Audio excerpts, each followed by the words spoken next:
just got back from installing some of the accessories to the bike.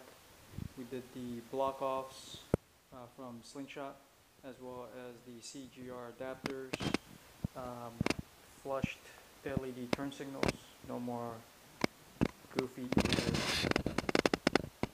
signals, as well as the CRG mirrors.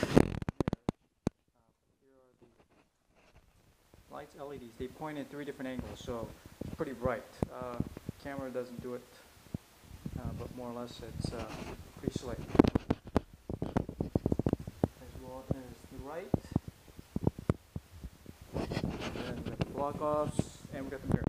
And the mirrors now, they work in multiple angles, so that when you're in ride mode, it's in its current state, but then when you're parked, it slides right back up, so that nobody walks by and knocks them off. And then when you're ready to go, pull them back down. Pretty slick.